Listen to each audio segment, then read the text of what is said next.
सिद्धं आर्यवच्छायनं लोयं ये सौसाहुरं लोयं ये सौसाहुरं। बोले देवाय देव श्री मुनीश्वर प्रतनाथ भगवान की जय। आचार्य गुरुदेव श्री विद्यासागर जी महाराज की जय। आचार्य समय सागर जी महाराज की जय। श्री कुंदसागर जी महाराज की जय। दृष्टांत संचयन में आज 41 नंबर का दृष्टांत है। आत्मानुभव में विकल्पों के स्थान नहीं। जैसे कोई व्यक्ति है, विद्यार्थी है, परीक्षा हाल में बैठा हुआ है, मात्र उसके पास 3 घंटे हैं, अपना पेपर है और कलम है। अब कोई विकल्प नहीं, वह अपने में लगा हुआ है, यहाँ वहाँ कुछ नहीं सोच रहा, ना टीचर का विकल्प है ना पुस्तक का विकल्प है, और जो मन में आ रहा है वो लिखता चला जा रहा है। ऐसे आत्मानुभव में बाहर का कोई विकल्प नहीं होता, कोई आलम्बन भी नहीं होता। विद्यार्थी जब पेपर देता है उस समय वह यह नहीं सोचता कि कौन सी कक्षा का छात्र हूँ। परीक्षा तो परीक्षा होती है, चाहे किसी भी कक्षा की हो। वह पूरे वर्ष पढ़ाई करता है, पढ़ाई तो 365 दिन करता है, 55 दिन करता है, परंतु पेपर देने के तो मात्र 3 घंटे ही होते हैं। 10 दिन पेपर की हो जाती है। जो प्रतिभा संपन्न छात्र होता है वह शीघ्रता से पेपर हल कर जाता है। 3 घंटे का समय पता ही नहीं चलता, बल्कि उसे समय कम पड़ जाता है। और आप लोगों से उत्कृष्ट सामायिक कहा जाए तो मन नहीं लगता, पैरों में दर्द होने लगता है, मन एकाग्र नहीं होता, जबकि सामायिक आपके लिए श्रेयस्कर है। जैसे विद्यार्थी 3 घंटे तक हिलता डुलता नहीं, मात्र अपने पेपर का लिखता रहता है, वैसे उत्कृष्ट सामायिक करने के लिए जो साधक रहते हैं वह हमेशा 2 घंटे 24 मिनट तक अपने में ही लीन रहते हैं, यहाँ वहाँ दर्द पर, शरीर पर ध्यान नहीं देते। विचार करो, गिरी गुफाओं में कैसे दिन कटते होंगे। जैसे मांगी तुंगी गुफाएं हैं, यहाँ अभी अपन जहाँ बैठे हैं उन गुफाओं में यहाँ नहीं करते हैं, चंचलता के साधन है, वहाँ नहीं है। वहाँ कैसे वो रहते होंगे एकाग्रता। तो गुफाओं में ध्यान करने वाले मुनिराजों का सुख कैसा होता होगा। छठाना में कहा भी है, सो इंद्र नाग नरेंद्र व अहमेंद्र को नाही कहो। कहा है ना, जो अखत आनंद लियो, जो निज में थिर भाई सो अखत आनंद लियो, सो इंद्र नाग नरेंद्र अहमेंद्र को नाही कहो। जो मुनिराज ध्यान में बैठ जाते हैं उनको ऐसा आनंद आता है जैसे कि सौधर्म को, इंद्र को, धर्मेंद्र को, नरेंद्र चक्रवर्ती आदि को नहीं आता, क्योंकि इन सबके सुख जो हैं धर्मेंद्र आदि के, इंद्र आदि के इंद्रियजन्य सुख है, जबकि मुनिराजों का अतीन्द्रिय सुख होता है, आत्मभाव सुख होता है, इसलिए इनसे कई गुना सुख उनको प्राप्त होता है। जैसा सुख उन साधकों श्रवण को होता है वैसा इंद्र नाग नरेंद्र हेमेंद्र को भी नहीं होता। जिस प्रकार व्रती अपने व्रतों की सीमा में बन जाता है, उसे कोई करोड़ों रुपए का भी प्रलोभन दे तो भी वह अपनी सीमा का उल्लंघन नहीं करता। उसी प्रकार निर्विकल्प समाधि वाला साधक भी अपने आप में आत्मसंतोष एवं आत्मतृप्ति को प्राप्त होता है कि बाहर का कोई प्रलोभन उसे अपनी ओर आकर्षित नहीं कर सकता। जो साधक बाह्य वस्तु के प्रलोभन में आ जाता है, कोई ही मानसिक परिचय या शब्दों की चपेट में आ जाता है, वह कभी निर्विकल्प नहीं हो सकता। देखो, एक विकल्प मन का है और एक तन का है, परिग्रह जैसा है। एक बाहर वस्तु का, एक मन में वस्तु का। मन में वस्तु तो नहीं रहेगी लेकिन शब्द तो रहते ना। निर्विकल्प समाधि में रहना वह साधक की परीक्षा का समय माना जाता है। विद्यार्थी की भांति 365 दिन साधना करता है और बीच में जब जब निर्विकल्प समाधि का समय आता है उस समय उसका पेपर होता है। जो साधना में दृढ़ होता है वह प्रतिभा संपन्न छात्र की भांति अपना पेपर शीघ्रता से, एकाग्रता से हल कर लेता है। यहाँ वहाँ अपना उपयोग चंचल नहीं करते, प्रशंसा या निंदा के वचन सुनकर भी उनसे प्रभावित नहीं होते, बल्कि वे सोचते हैं कि हमारा स्वभाव तो ज्ञान स्वभाव है, इसे ये जानते ही नहीं, इसलिए हमारी क्या प्रशंसा करेंगे, और यदि मेरे स्वरूप को जानते हैं तो ये मेरी क्या निंदा करेंगे, क्योंकि मेरा ज्ञान स्वभाव निंदा का विषय ही नहीं है। इस प्रकार चिंतन के द्वारा प्रशंसा और निंदा के विकल्पों को तोड़ देता है। आत्मचिंतन या आत्मानुभव में इन विकल्पों का स्थान ही नहीं रहता। देखो, ये जगह पढ़ा था, बहुत अच्छा पढ़ा था, उसमें लिखा था कि जो तुम्हें जानता है कि मैं साधु हूँ, क्या, जो जानता है कि मैं साधु हूँ, वो आपकी निंदा कर नहीं सकता। जो आपको जानते नहीं आप साधु हैं तो किसकी निंदा कर रहा है? वो तो प्रलाप कर रहा है। इसलिए किसी के शब्द सुन करके निंदा और खुशी के भाव नहीं लाना चाहिए, समता भाव रखना चाहिए। क्यों? क्योंकि संसार में हमेशा प्रशंसा नहीं मिलती, निंदा ही मिलती है, क्योंकि सब कर्म के उदय रहते हैं और परिचय भी है, सब प्रकार के परिचय, आप पुरुष परिचय भी है।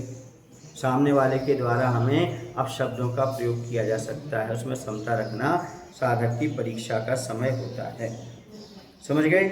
इस प्रकार से बहुत सारे क्या होते हैं, विकल्प होते हैं, लेकिन जो साधक होते हैं आत्मा साधना में रहते हैं, वो बाहर के विकल्पों पर ध्यान नहीं देते, वो हमेशा अपनी आत्मा में लीन रहते हैं। इसलिए यहाँ पर कहा गया है कि आत्मानुभव में विकल्पों को स्थान नहीं होता।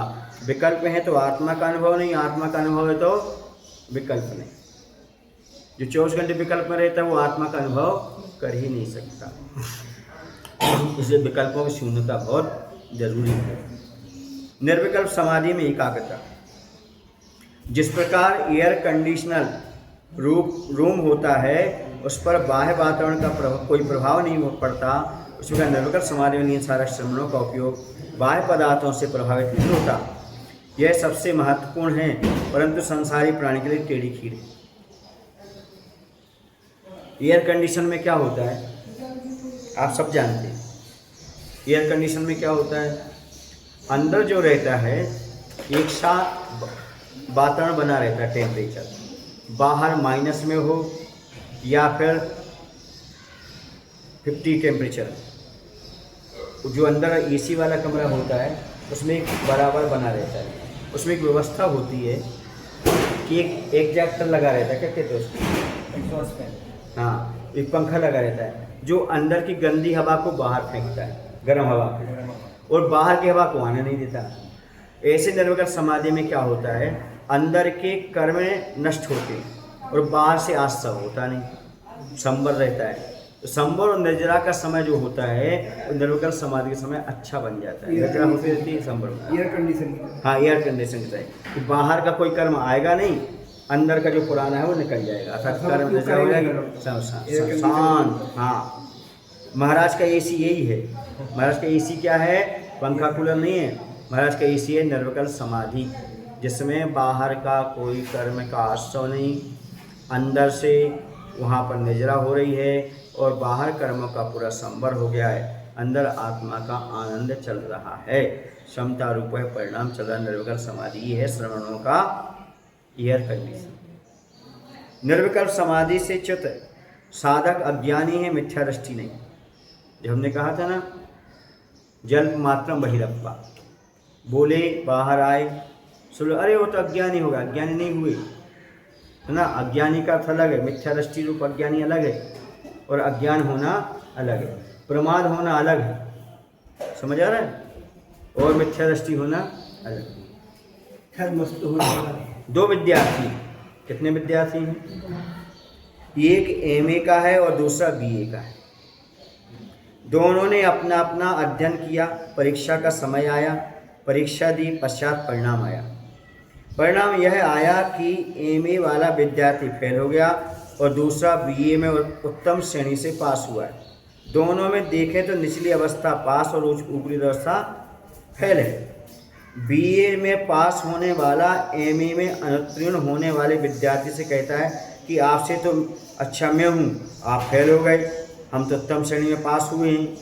अतः यदि वह कहता है कि जब तक शिक्षक नहीं आते तब तक आप मेरे अंडर में रहोगे, उसका ऐसा कहना उचित नहीं है। एमए वाला विद्यार्थी कहता है कि मैं अपनी कक्षा में 1-2 नंबर से फेल हूँ, तुम्हारी कक्षा की अपेक्षा फेल नहीं हूँ। अतः बीए में पास होने वाला एमए में फेल होने वाले विद्यार्थी की अपेक्षा बड़ा नहीं माना जाएगा। आज तक का रिकॉर्ड है कि तीर्थंकर भी क्यों ना हो, निर्विकल्प समाधि में लीन होने के अंतर्मुहूर्त बाद में भी उससे निम्न सविकल्प अवस्था को प्राप्त होते हैं। तीर्थंकरों को भी छठे स्थान में आना पड़ता है। भले ही वे अप्रतिबुद्ध हैं, फिर भी वे अविरत क्षायक सम्य दृष्टि से तो ऊपर की अवस्था वाले माने जाएंगे। भले वो क्षायक सम्य दृष्टि अवृत्ति, पर मुनिराज तो उससे ऊपर ही है, भले वो प्रमाद दशा में क्यों ना हो, क्योंकि वे पुनः बार बार निर्विकल्प अवस्था को प्राप्त करते हैं। क्योंकि निर्विकल्प अवस्था से च्युत होना अप्रतिबुद्धता का लक्षण है, अतः वे अप्रतिबुद्ध माने जाते हैं। उनकी मिथ्या दृष्टि के समान अप्रतिबुद्धता या बहिरात्मपना अथवा अज्ञान दशा नहीं मानी जाएगी। जैसा लक्षण बनाया है उसकी विवक्षा में वे ही अप्रतिबुद्ध हैं। समझ आ रहा कि नहीं आ रहा? निर्विकल्प समाधिस्थ साधक अज्ञानी हैं, मिथ्या दृष्टि नहीं। अज्ञानी मतलब प्रमाद में आए, इसलिए अज्ञानी कह दिया। उन्हें आप ये नहीं कह सकते कि वो मिथ्या दृष्टि है। जैसे छेड़ालाकार की मिथ्या दृष्टि अलग है, अज्ञानी अलग है। देह जीव को एक गणेशो बहिरात्म तत्व मुधा है, उस तरह नहीं हो जाएंगे महाराज। हाँ, क्योंकि महाराज तो मात्र क्या है, अभी निर्विकल्प समाधि से बाहर आए हैं। उनका गुणस्थान अभी छठा है, इसलिए छठे गुणस्थान में कोई मिथ्या दृष्टि नहीं। मिथ्या दृष्टि कहाँ होता है? पहले गुणस्थान। समझ गए ना? इसलिए आप समझो छठा गुणस्थान कहाँ और पहला गुणस्थान कहाँ। जो मिथ्या धारणा बना करके बैठ जाते हैं, हो कुंड कुंड भगवान ने कहा है निर्विकल्प समाधिस्थ हुए तो मिथ्या दृष्टि हो गए, अज्ञानी हो गए। वो मिथ्या दृष्टि नहीं, अज्ञानी अलग, मिथ्या दृष्टि अलग। अज्ञान तीन प्रकार का, एक मिथ्या दृष्टि का अज्ञान, समझ गए, एक सम्यक दृष्टि का अज्ञान, और दूसरा मुनिराज का छठे गुणस्थान वृत्ति का अज्ञान। जब तक केवल ज्ञान नहीं हुआ तब तक अज्ञान है ना। और एक उसने सम्यक संत प्राप्त करे पर व्रत नहीं लिए, इसलिए अज्ञान। एक मिथ्या दृष्टि अज्ञान। तो ये तीनों एक से नहीं है, सब में अलग अलग अंतर होता है। जो मुनि महाराज का है वह सिद्धत्व के अभाव में अज्ञान लेना, केवल ज्ञान के अभाव में, ना कि मिथ्या दृष्टि वाला अज्ञान। आत्मा की स्वभाव विभाव परिणति। शैवाल, शैवाल समझते हो? काई पत्थर पर जम जाती ना, हरी हरी। सही बात ऊपर वाली काई, सही वो काई नीचे वाली पत्थर वाली। वही कहती है, वही होती है, ऐसे बताया था। वो ठीक है। शैवाल जो नहीं समझते उसको शैवाली कहा जाएगा। शैवाल कह लो, काई कह लो, मतलब जो ऊपर तैरती वो ठीक है ना, वो सब प्रकार की है। फिसलने वाली काई कहलाएगी। तो शैवाल काई चातुर्मास में ही उत्पन्न होती है। जल सूख जाने पर काई भी समाप्त हो जाती है, जो मात्र बरसात में आती है। नदी तालाब आदि के अंदर होने वाली अलग, जो हमेशा पानी रहता है, लेकिन जो पानी गिरने पर आती है। जल में उत्पन्न होने से उसे शैवाल कहते हैं। वह शैवाल मिट्टी में उत्पन्न नहीं होती। उसी प्रकार रागदेश रूपी शैवाल आत्मा में ही उत्पन्न होती है। रागदेश परिणाम परद्रव्य में उत्पन्न नहीं होते, किंतु परद्रव्य के कारण उत्पन्न होते। कौन से जल में काई उत्पन्न होती है? स्वच्छ जल में नहीं, किंतु विकृत जल में काई उत्पन्न होती है। आकाश के स्वच्छ जल में कभी भी काई उत्पन्न नहीं होती। बरसात वाले पानी। हाँ, जो ठहर जाएगा, रुकेगा, बार बार बहेगा, मिट्टी आदि स्पर्श हो जाएगी उस प्रकार आकाश के स्वच्छ जल की भांति शुद्ध आत्मा में कभी रागद्वेष रूपी शैवाल उत्पन्न नहीं होती, किंतु कर्म मल मलिन विभाव परिणतगत अशुद्ध आत्मा में रागद्वेष उत्पन्न होते हैं। क्या कह रहे हैं? जैसे पानी वर्षा में गिर रहा है, उसमें काई नहीं मिलेगी, इस शुद्ध आत्मा में रागद्वेष रूपी काई नहीं होगी। ठीक है ना? जैसे मलिन जो मिट्टी आदि से स्पर्श करके आया है पानी, वो पत्थर में आएगा तो उसमें क्या होगी? शैवाल उत्पन्न होगी, काई उत्पन्न होगी। वैसे रागद्वेष उत्पन्न होता है जिस आत्मा में। कौन सी? जो आत्मा कर्म जनित है, ऐसी आत्मा में होती है। शुद्ध आत्मा में कर्मों की काई उत्पन्न नहीं होती। समझ गए ना? किंतु कर्म मनन विभाव परिणतगत अशुद्ध आत्मा में रागद्वेष उत्पन्न होते हैं। विकृत जल वास्तविक जल नहीं, किंतु वैभाविक जल का मल है। इसी प्रकार आत्मा का वैभाविक परिणाम आत्मा का शुद्ध उपयोग नहीं, किंतु उपयोग का मल है। अर्थात आत्मा की विभाव परिणति है। शुद्ध बोध के अभाव में बुद्धि मोहित हो जाती है। सीधी सी बात है। जब तक शुद्ध भाव नहीं है तब तक किसी चीज़ को देख करके बुद्धि भ्रमित होना कोई बड़ी बात नहीं है, और बोध अपना यदि बुद्धि मोहित हो जाए कोई बड़ी बात नहीं है, उसी का नाम यहाँ पर राग द्वेष है। कोई वस्तु को देखा शुद्ध भाव नहीं है तो राग द्वेष हुए बिना नहीं रहेगा। ये तो वस्तु अच्छी लगेगी या कैसी लगेगी, बुरी लगेगी। इसलिए कहा पहली दृष्टि बैरागी, दूसरी दृष्टि रागी, तीसरी दृष्टि अपराधी। कैसे, कोई पदार्थ दिख गया बैराग भाव से दिख गया, ये कैसा है किसका है, दूसरे देखने भाव हुआ दूसरी दृष्टि, तो राग द्वेष हो गया। ये मुझे मिल जाए या यहाँ से चला जाए तो राग और द्वेष हो गया, तो अपराध हो गया। समझ गए, पहली दृष्टि बैरागी, दूसरी रागी, तीसरी अपराधी, रागी तीसरी अपराधी। ऐसा बैरागी, रागी और अपराधी। जहाँ लेने हटाने के भाव आए वहाँ अपराध हो गया, और जहाँ पर सामान से वस्तु दिख गई द्वारा दिखने के भाव जो हुई वो राग द्वेष के बिना हो नहीं सकते, इसलिए रागी हो गई। निश्चय और व्यवहार नयों से वस्तु तत्व का समीचीन ज्ञान।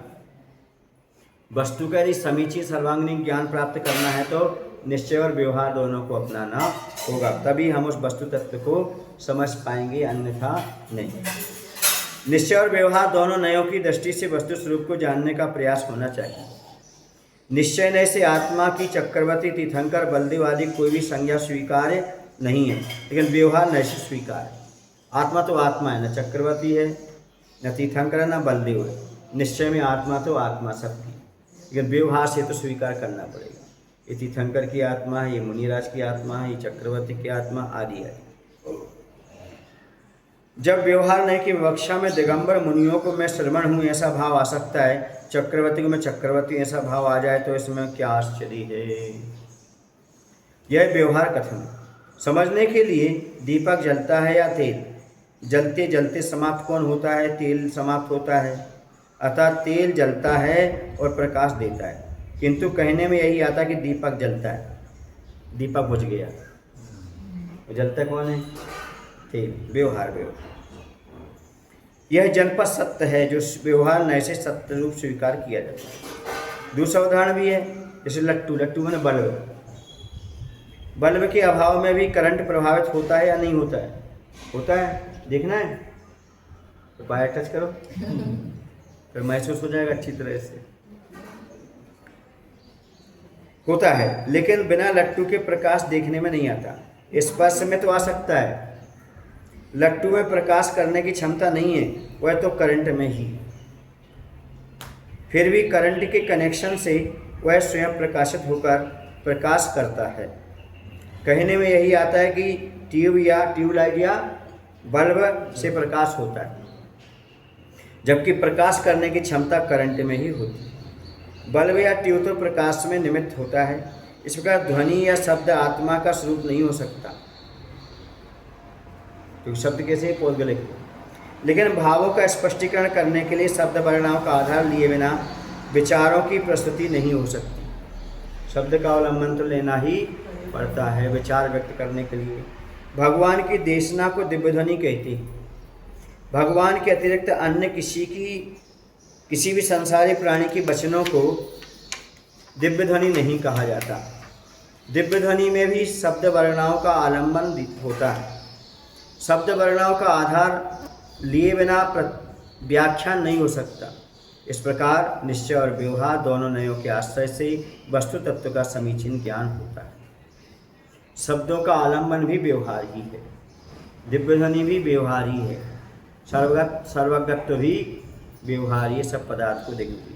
इसलिए यदि आप वस्तु तत्व का समीचीन ज्ञान प्राप्त करना चाहते हो तो व्यवहार और निश्चय दोनों नयों का आलंबन लेना पड़ेगा। एक नय के माध्यम से वस्तु तत्व का निर्णय सही नहीं हो सकता, और आपको जो प्राप्त करना है वह प्राप्त नहीं हो सकता, मुक्ति का लाभ नहीं हो सकता। अब मंद कषाय वाले साधक की सफलता। कषाय तो है पर कौन सी है, मंद कषाय, क्योंकि आज वर्तमान में कषाय से रहित जीव हो नहीं सकता, क्योंकि आज सहनन ना होने से छठे सातवें गुण स्थान से ऊपर कोई साधक नहीं जा सकता, अर्थात 10वें गुण स्थान या उससे ऊपर आज परिणति नहीं है। उन्नति नहीं, वहाँ तो जा नहीं सकता, 6ठे 7वें से ऊपर है ही नहीं। बालक को माँ ने चांटा मारा तो वह रोने लगता है। उसी समय रोते हुए बालक की माँ यदि उसने किसी अन्य ने पुचकार लिया तो शांत हो जाता है। पट्ठा, यहाँ से आंसू बह रहे हैं, यहाँ तक आंसू आए हैं, अभी पुछ नहीं पाए उसकी आंसू, और कोई छिटकी बजाई तो हंसने लगता है। किसी ने खुश किया तो खुश हो जाता है। मान के मारे हुए चांटे को शीघ्र भूल जाता है। यदि वह चांटे को याद रखता है तो खुश नहीं हो सकता। बच्चे जब बड़े हो जाते हैं तो वे छोटे बच्चों की भांति सहज और सरल नहीं रह पाते, उनमें टेढ़ापन का प्रवेश हो जाता है। वे किसी भी बात को शीघ्र ही सहजता से स्वीकार नहीं कर पाते। इसी प्रकार जिस साधक का मन छोटे बालक की भांति या तुरंत उत्पन्न बालक की भांति सरल और सहज होता है, टेढ़ापन नहीं रहता, कषाय या तीव्र आवेग नहीं रहता, वही साधक कल्याण के पथ पर स्वयं भी आगे बढ़ता है और अन्य साधकों को भी कल्याण पथ पर आगे बढ़ाने में सफल साधक कारण होता है। कितनी अच्छी बात कही। छोटा बच्चा होता है वह बहुत जल्दी भूल जाता है। किसी ने चांटा मारा तो चुटकी बजा दी तो उसके आंखों से आंसू यहाँ तक आते हैं, पर वो भूल जाता है। ऐसे साधक होते हैं, जो उत्कृष्ट साधक होते हैं, वो थोड़ी सी बात हो जाती है वहीं पर समाप्त कर देते हैं और कषाय आदि नहीं रखते हैं। उनके माध्यम से स्वयं का भी कल्याण होता है और जो उनके पास में रहते हैं वो भी सच्ची शिक्षा लेते हैं, वही भी कषायों से बच करके आगे अपना आत्म कल्याण कर लेते हैं। इसलिए साधक की कषाय बच्चे की तरह होना चाहिए, अंतर्मुहूर्त में समाप्त होने वाली होना चाहिए। बच्चों सम जब सरलता हम सब में आ जाए, मुक्ति पर फिर दूर नहीं केवल ज्ञान हो जाए। बच्चों की सरलता चाहिए, सुने ना। हाँ, मेरे हिसाब से बच्चे पूरी कसाई करते हैं, है ना, और बड़े कम कसाई करते हैं। नहीं समझे? आधी कसाई करते हैं। बच्चे पूरी कसाई करते हैं, बड़े आधी कसाई करते हैं। बच्चे पूरी कसाई करके वहीं छोड़ देते हैं और बड़े थोड़ी कसाई करेंगे, बेटा बताएंगे वक्त पर, आधी रख लेते हैं, फिर बाद में निकालते हैं वो कसाई, बोलो ना। हाँ, इसलिए उनमें टेढ़ापन आ जाता है। बच्चे पूरी, जैसे किसी के बुंदेलखंड में निकलते ना, किसी हमारे घर से निकलो, हम लुड्डा मार है ना, और वो पत्थर मारे ऐसे करके और बस भूल जाते, फिर बाद में जाकर खेलने लगते हो, समझ गए ना, सब भूल गए। ऐसा होता है। तो कह रहे हैं कि जो साधक कसाय कम करता है, उसको आवेग नहीं आता, वो स्वयं कल्याण पथ पर आगे बढ़ता है और अन्य लोगों को भी आगे बढ़ाने में सहयोगी होता है। यदि साधक का अपनी कसाय के वेग पर नियंत्रण नहीं होता तो वह कल्याण पथ पर स्वयं अग्रसर नहीं हो सकता, वो स्वयं कल्याण पथ पर आगे नहीं बढ़ सकता, वह दूसरों को कल्याण पथ पर आगे बढ़ाने में कारण कैसे बन सकता है। अर्थात प्रत्येक आत्म साधक को कसाय के वेग को संभालना चाहिए। अतः बालक के समान कम कसाय वाला ही जल्दी कल्याण कर सकता है। अधिक कसाय वाले बालक के समान रहेगा तो जल्दी कल्याण नहीं कर पाएगा। बच्चे की तरह सरलता होना चाहिए, जल्दी भूलने का प्रयास करना चाहिए। भूल करके भी ज़्यादा कसाय रखने की जरूरत नहीं। मायने समझ में आ गया ना। मंद कसाय वाले साधक की सफलता है। जो साधक कसाय कम रखता है वही जीवन में सफल होता है। कहा भी है, सफर में जितना कम सामान हो उतना आनंद आता है, और मोक्ष मार्ग में जितना कसाय कम हो, अभिमान कम हो, उतना आनंद आता है। और कम अभिमान, कम सामान सफर आसान नहीं, सफर आसान, सफर हाँ, कम सामान सफर आसान। और मैं ये कहता हूँ, जितना सफर में यात्रा में जितना कम सामान हो उतना आनंद आता है, और मोक्ष मार्ग की यात्रा में जितना कम अभिमान हो उतना आनंद आता है, उतना देता है। सीधी सी बात। अब परिग्रह भाव में दुख का कारण। परिग्रह जो है कैसा है, वो है भाव में दुख का कारण है। अब एग्जाम्पल दे रहे हैं आचार्य भगवान। किसी खिलौने, पुस्तक आदि के निमित्त से दो बच्चों में झगड़ा हो गया, ठीक है ना, दो बच्चे लड़ पड़े, किसके कारण? पुस्तक के कारण या खिलौने के कारण, कोई चीज़ के कारण, ठीक है। आजकल तो मोबाइल के कारण होता है, खिलौना तब गए, बच्चों के हाथ में क्या गए, मोबाइल। दोनों बच्चों की माँ को पता चलता है कि ये बाहर आ जाती है और आपस में झगड़ा करने लगती है। बाद में जब पिता को पता चलता है तो बच्चों के पिता भी आपस में लड़ने लगते हैं, झगड़ने लगते हैं, एक दूसरे पर हाथ उठाने लगी, डंडा डंडी हो गई। पुलिस को पता चलने पर पुलिस आ गई, केस बन गया, वारंट आ गया, फिर कोर्ट में, हाई कोर्ट में, सुप्रीम कोर्ट तक केस पहुंच गया। इस प्रकार तू मैं करते करते झगड़ा अत्यधिक बढ़ गया। उसका गाढ़ संस्कार इसी भव में नहीं परभव में भी बना रह सकता है। श्री पार्श्वनाथ भगवान पर भव भव में जब अर्थात 10 भव तक उपसर्ग होते रहे, कमठ का जीव, मरुभूति का जीव, अंतिम भव में 7 दिन उपसर्ग होता रहा। जब तक सुप्रीम कोर्ट अर्थात केवल ज्ञान की प्राप्ति नहीं हुई तब तक उपसर्ग चलता रहा। कहने का तात्पर्य यह है कि चाहे सचित्त परिग्रह हो या चित्त अथवा मिश्र, सभी प्रकार का परिग्रह भव भव में दुख का कारण बनता है। समझ गए? चेतन परिग्रह हो या अचेतन परिग्रह, ये सब भव भव में दुख के कारण बनते हैं। राग भी अच्छा नहीं, द्वेष भी अच्छा नहीं। समझ गए? राग के कारण भी भव भव में आता है जीव, जैसे 9 भाव का नाथा बोलते ना, नेमिनाथ का और राजुल का, ऐसे कमठ का और मरुभूति का द्वेष रूप है ना, कमठ ने देश रखा 10 भाव तक। इस प्रकार से ये राग देश के भाव भाव तक चलते हैं। इसलिए चाहे सचित्त परिग्रह चाहे अचित्त, किसी से अटैचमेंट नहीं। ऐसा नहीं कि इसके बिना हम रह नहीं पाएंगे, नहीं जो चीज़ आ जाए तो ठीक, नहीं तो ठीक। समझ गए? ये क्या होता है, परिग्रह चाहे अचित्त हो चाहे सचित्त हो, ये दोनों भाव भाव में रुलाने वाले होते हैं।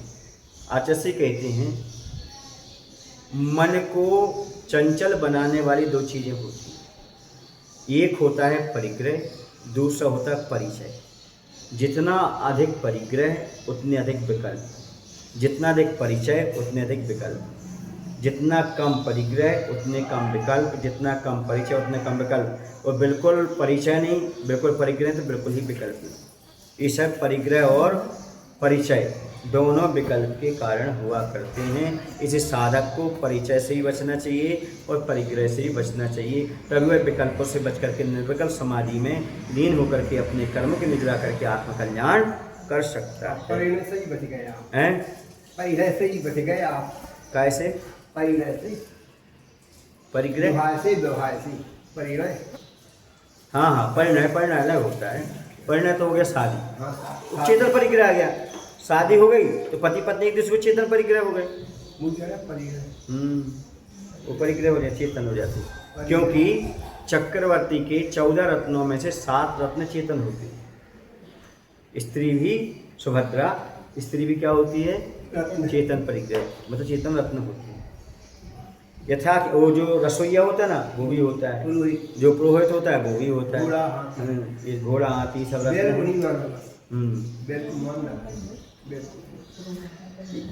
रत्न रक्षक होते एक जो निधि रत्न होते हैं उसके 1,000 यक्ष होते हैं रक्षक, रत्नों की, निधियों की। हाँ, जो रत्न है 14 निधि, निधियों के नहीं, रत्न निधियों की भी होती है, सबके होते हैं। जो निधि को तो उसका आकार मालूम कैसा होता है, सकट की समान। बैलगाड़ी होती है ना, ऐसी चौड़ी होती है और ऐसी होती है। ऐसा त्रिलोक सार में लिखा है, निधि का आकार सकट की समान होता है। सकट माने बैलगाड़ी की आकार की होती है निधि।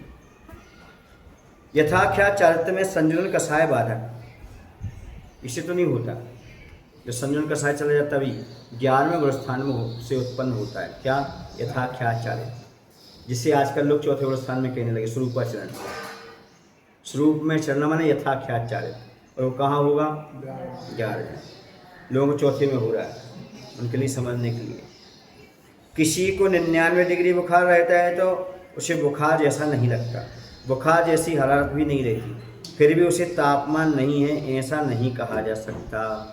उसी प्रकार 10वें गुणस्थान में 99 डिग्री तापमान जैसे रागांश होता है, जो यथाख्यात चरित्र को नहीं होने देता, वहाँ पर बुद्धिपूर्वक कषाय नहीं होती, फिर भी संजनन लोक का वहाँ उदय नहीं है, ऐसा भी नहीं कहा जा सकता। जैसे स्वस्थ होने में वह 99 डिग्री तापमान बाधक होता है, उसी प्रकार यथाख्याचरित होने में 10वें गुण स्थान का रागांश बाधक होता है। 99 बुखार। हाँ, क्योंकि नॉर्मल टेम्परेचर 98 माना जाता है। 99 भी है, मतलब मालूम नहीं पड़ता हमें बुखार है, लेकिन बुखार तो बुखार है। वैसे 10वें स्थान में, 99 सोती होंगी। जैसे 10वें स्थान में कषाय होती नहीं, रहती है, फिर भी है तो उसे स्वस्थ तो कषाय रहित तो नहीं माना जाएगा। उसी प्रकार भले उसके लिए थोड़ा सा ही बुखार है, महसूस नहीं हो रहा, पर वह बुखार से रहित नहीं माना जाएगा, इसे स्वस्थ नहीं कहा जा सकता। इसे 10वें स्थान में यथाख्याचारित नहीं हो सकता, क्योंकि उसमें थोड़ा सा कषाय का अंश मौजूद है, विद्यमान है, ऐसा मान करके चलना चाहिए। बोलो महावीर भगवान की जय। आचार्य विद्यासागर जी महाराज की जय। सागर जी महाराज की